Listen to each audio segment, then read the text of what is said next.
चक्क वटवृक्षाचं लग्न हे ऐकताना नक्कीच आश्चर्य वाटल्याशिवाय राहणार नाही. मात्र हे खरं आहे. वयात आलेल्या वटवृक्षाचा आगळावेगळा विवाह सोहळा यवतमाळच्या घाटंजी मध्ये पार पडला. निमित्त होतं घाटंजी शहरातील जगदंबा नगरीत राहणारे राघमवार कुटुंबियातील मुलीच्या वाढदिवसाचं. राघमवार कुटुंब दरवर्षी आपल्या मुलीचा वाढदिवस हा एक वटवृक्ष लावून साजरा करतो.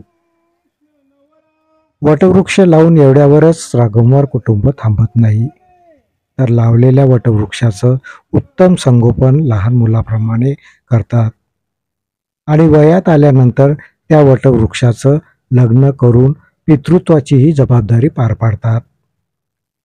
प्रवीण राघमवार आणि साधना राघमवार हे पती पत्नी आपल्या मुलीचा वाढदिवस दरवर्षी वटवृक्ष लावून साजरा करतात.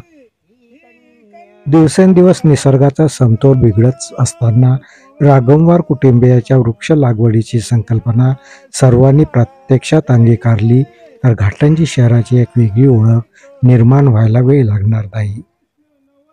असा हा वटवृक्षाचा आगळा वेगळा सोहळ्याला घाटंजी नगर परिषदेचे मुख्याधिकारी राजू घोडके यांनी हजेरी लावून राघमवार कुटुंबियाच्या या उपक्रमाचं कौतुक केलं. माझा परिसर माझी जबाबदारी हे ब्रीज जर सर्वांनी जोपासले तर निश्चितच घाटंजी शहराची एक वेगळी ओळख यवतमाळ जिल्ह्यात निर्माण होईल असं मत मुख्याधिकारी राजू घोडके यांनी यावेळी व्यक्त केलं. वटवृक्षाच्या या आगळ्या वेगळ्या सोहळ्यामध्ये ॲडव्होकेट कोमावार, सेवानिवृत्त उच्च श्रेणी मुख्याध्यापक संजय तुरक, विजयवीर दंडे, नंदकिशोर डंबारे, गुलाबराव सिसले, श्रीधर येरावार, बंडू गावंडे हे सहभागी झाले होते.